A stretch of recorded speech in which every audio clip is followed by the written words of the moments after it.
আসসালামু আলাইকুম রহমাতুল্লাহ। প্রিয় দর্শক, আজ সোমবার দিনে বা রাতে যে কোনো সময় ইস্তেগফারের এই দোয়াটি অন্তত 70 বার পড়ুন। বিনিময়ে আল্লাহ তাআলা আপনার প্রতি সন্তুষ্ট হয়ে যাবেন।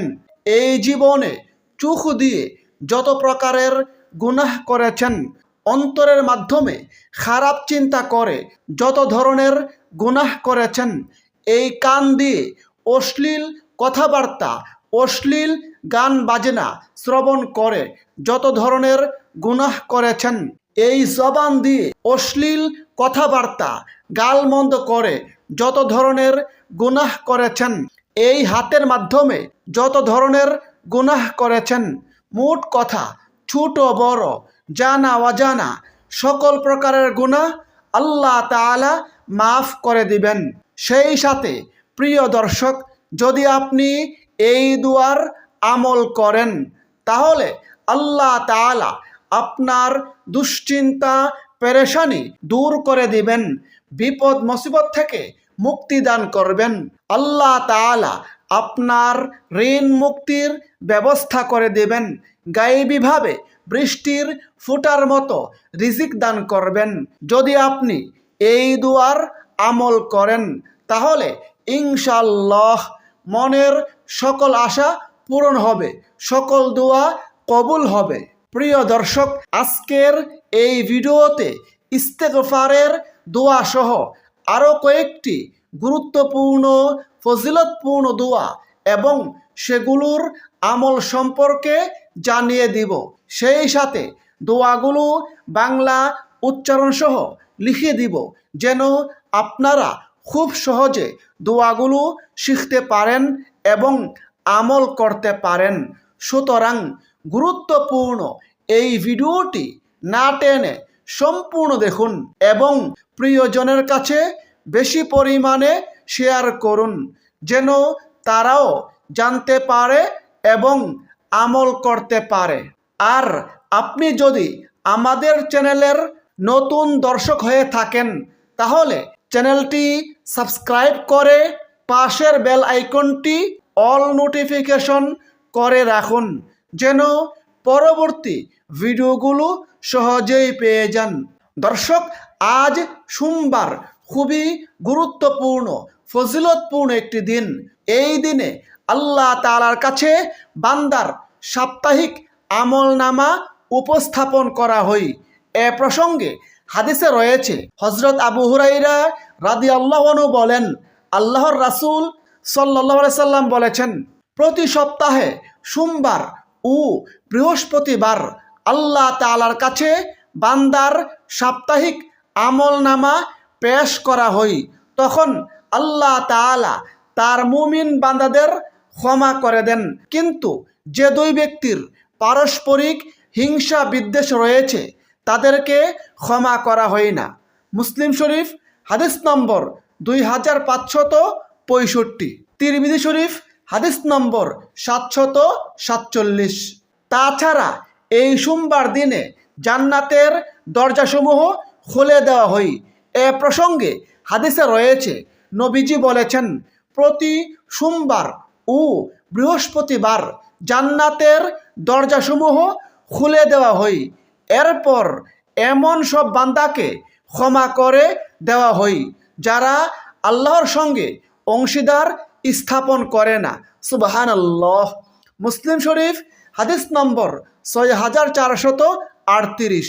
সুতরাং প্রিয় দর্শক, আজ সোমবার বেশি বেশি পরিমাণে ইস্তেগফারের আমল করুন। সেক্ষেত্রে আপনি ইস্তেগফারের যে কোনো দোয়ার মাধ্যমে আমল করতে পারেন। কোরআন এবং হাদিসে ইস্তেগফারের অসংখ্য দোয়া রয়েছে।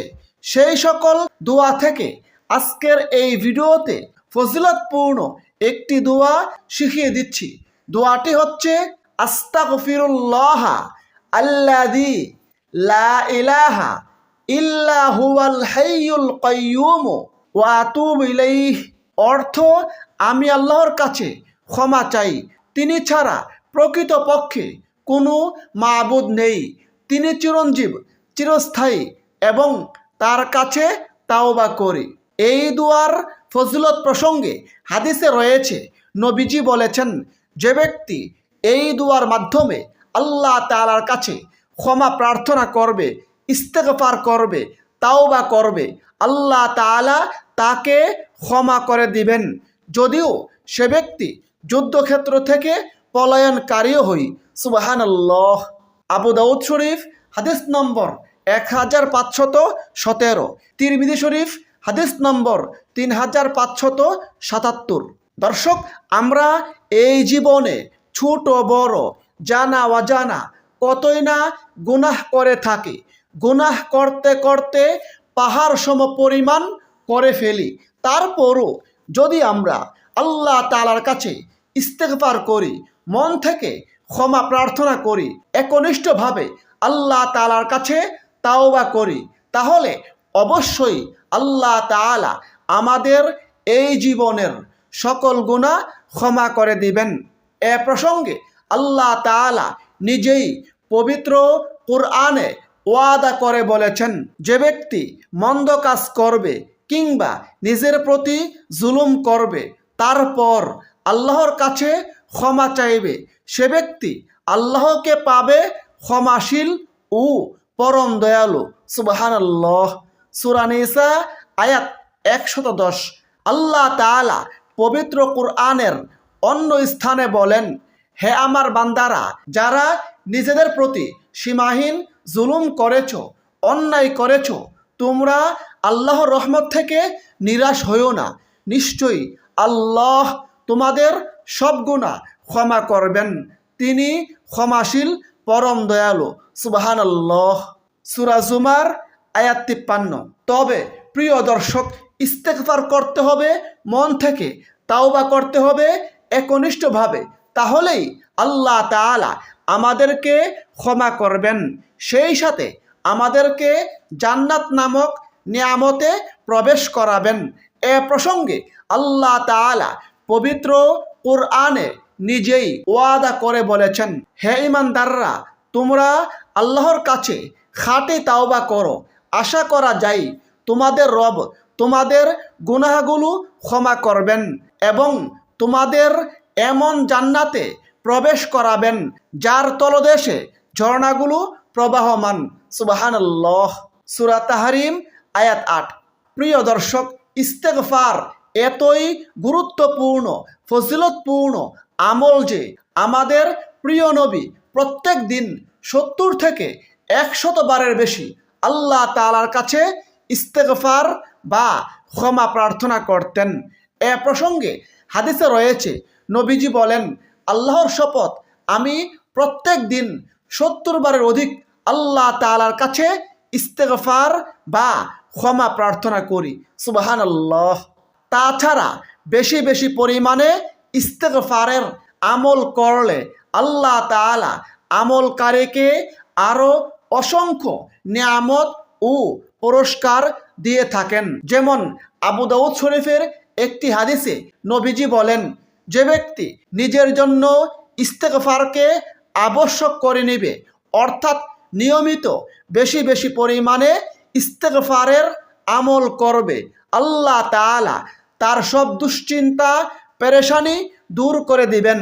আল্লাহ তাআলা তার সব বিপদ আপদ দূর করে দিবেন এবং আল্লাহ তাআলা তাকে গায়েবীভাবে এমন উৎস থেকে রিজিক দান করবেন যা সে কল্পনাও করতে পারবে না। সুবহানাল্লাহ। সুতরাং প্রিয় দর্শক, আজ সোমবার গুরুত্বপূর্ণ এই দিনে বা রাতে যে কোনো সময় কমপক্ষে 70 বার হলেও ইস্তেগফারের আমল করুন। প্রিয় দর্শক, যারা খুবই ঋণগ্রস্ত, ঋণে জর্জরিত, ঋণের কারণে কোনো কিছুই ভালো লাগে না, কোনো কাজকর্মে মন বসে না, ঋণের কারণে একেবারে দিশেহারা হয়ে পড়েছেন, তারা ঋণ থেকে মুক্তি পাওয়ার জন্য হাদিসের শিখানো এই দুয়ার আমল করুন।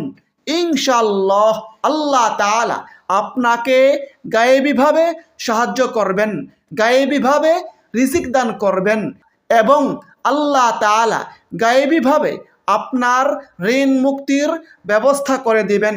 দোয়াটি হচ্ছে আল্লাহুম্মা কফিনি বিহালালিকা আন হারামিকা ওয়া আগনিনি বিফাদলিকা আম্মান সিওয়াক।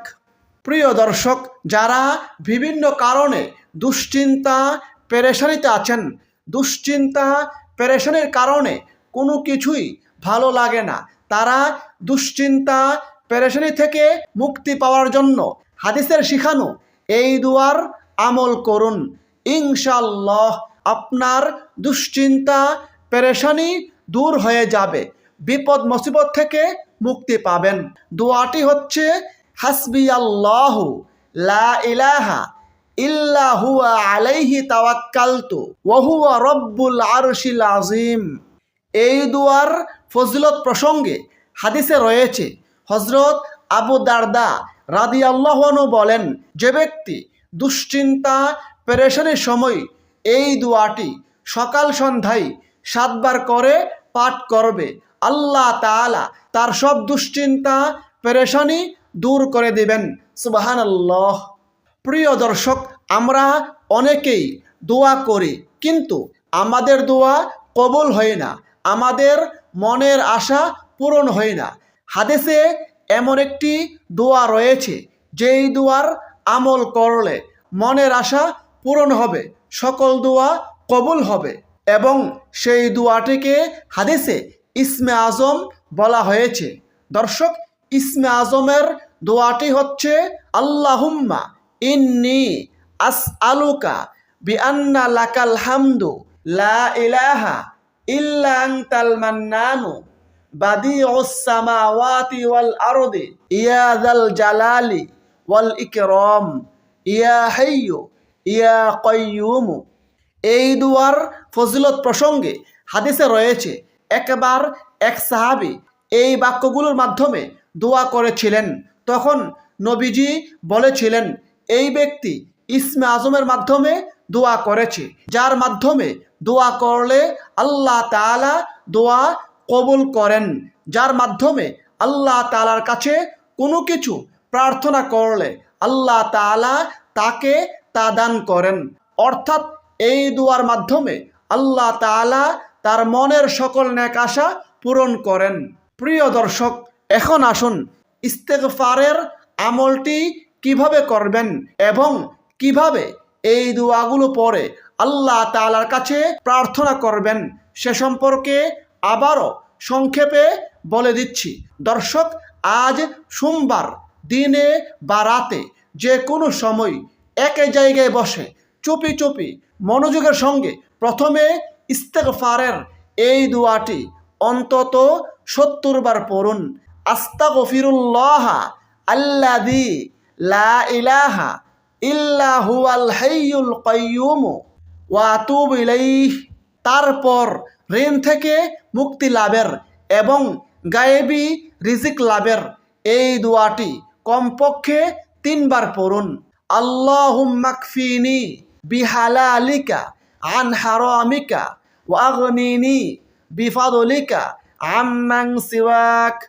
তারপর দুশ্চিন্তা পেরেশানি থেকে মুক্তি লাভের এই দোয়াটি অন্তত 7 বার পড়ুন।